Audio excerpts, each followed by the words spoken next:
What's up, guys, and welcome back to the review box. We have an exciting one today because this is an all-new brand to the review box, I believe. I don't think I've ever done a Majorette, and I definitely have not done any of the Majorette new line here. This is the Majorette Collector's lineup, and this is the Honda NSX-R GT here, which is the first wave of these, the one that sparked my interest the most. So let's go ahead and take a closer look at the model and the lineup and see if they are worth adding to your collection. So starting with our casting, taking a quick look, proportionally speaking, I would say everything is quite solid.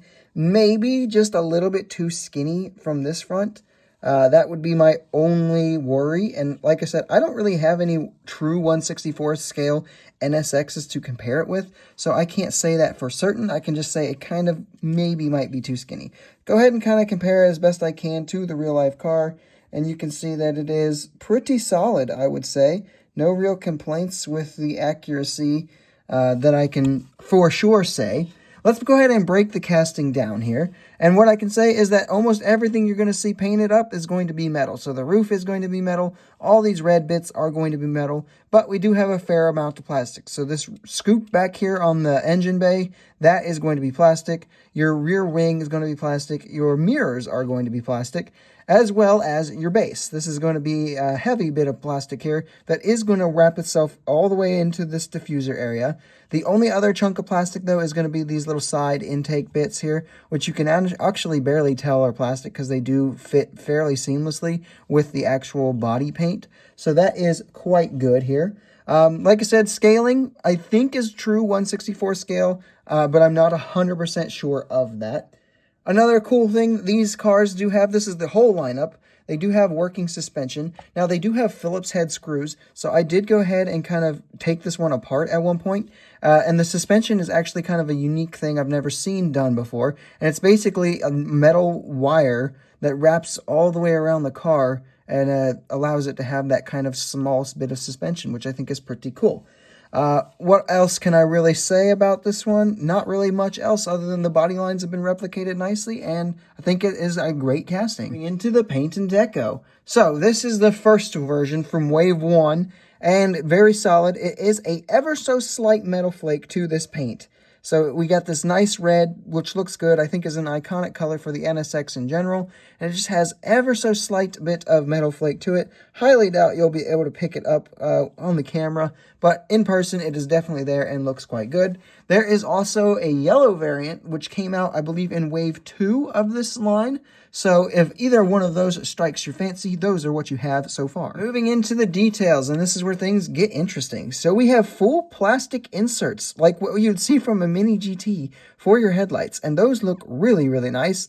You do get a Honda logo there as well, but that is about it as far as upfront detailing goes. You do have this nice meshing on side of the grille here. That is a piece of the interior or the base. I can't fully remember. I think it was the base, actually. Making your way down the sides here, the intakes.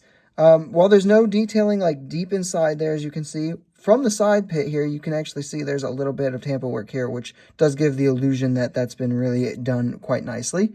Rubber tires on this one and accurate wheels. Well, accurate-ish wheels. They're pretty close at least. They are plastic, these wheels, and they kind of give off a little bit of a plastic look to them, which is unfortunate, but, you know, not the end of the world. Coming into the rear section, once again, beautifully detailed. So this rear wing done really nicely. And then full detail on this rear light bar. This is a plastic insert with tampos on it. And you get the little Honda logo there. Looks really phenomenal in my opinion. NSX-R on the kind of license plate area. Painted exhaust tips, which look really good.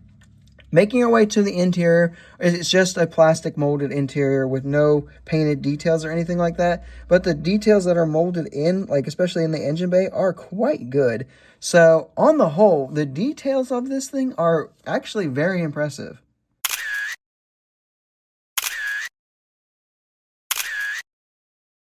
Moving into the roll test, it's from Majorette, and it rolls. It rolls nicely, very smoothly. Almost Mini GT level of rolling, but not quite there. But definitely going to roll no problem. putting it on the scale, it comes out to be 35.55 grams. So while that is overall a bit on the light hand side of things, for a car with a plastic base, that's actually kind of on the heavier side of things. So I really don't have any complaints with the way it weighs. So let's go ahead and move into our pros and cons here, getting started with our pros. And the first thing I would say is that this is going to be the cheapest way to add an NSX-R GT into your collection. It's actually the only way that I know of, but I would be actually pretty shocked if Kyosho hasn't done one at some point. But yeah, this one's definitely going to be cheaper than a Kyosho for sure. And that will kind of roll us into that second pro, in my opinion, which is the value of this thing. This was $7, and you get plastic inserts, nice detailing, tampos all around where they should be, like working suspension, accurate wheels. That is phenomenal. Way to go, Majorette.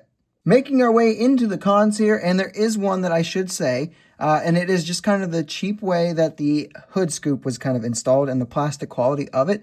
So one thing you can probably tell here, maybe ever so slightly, yeah, ever so slightly you're going to be able to tell, there's little like molding extra bits here on the hood scoop, which especially you can see it on this side, which is unfortunate. I could probably pick those off with a X-Acto blade or something, maybe. And then, as you can see in here, this is just kind of sitting in the window, not really installed all that well. That is a nitpick, though. I mean, I struggle to even consider that to be a con. It is a nitpick. For some quick size comparisons with other budget-friendly brands, here we have the Hot Wheels mainline Acura NSX over there on your left, and the Matchbox Moving Parts Honda S2000.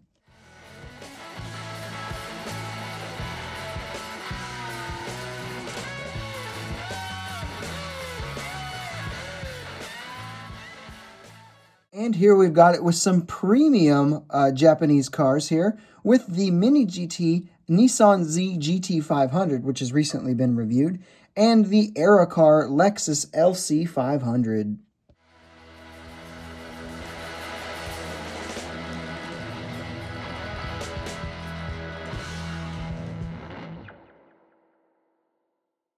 So with all that out of the way now, let's go ahead and come up with an overall analysis here.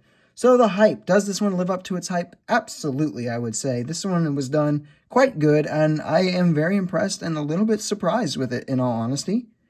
Moving into the value, I did mention this in the pros category, $7 from the local Target. You can just walk in, pick it up. I think Walmart has these now too. I've seen them at Meijer.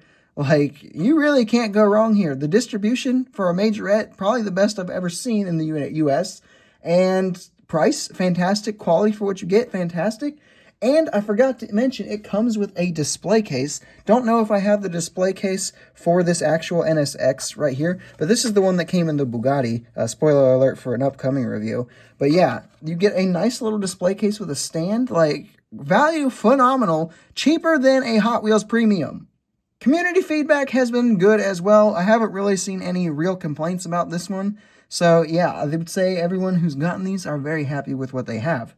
So would I recommend it? Absolutely, for sure.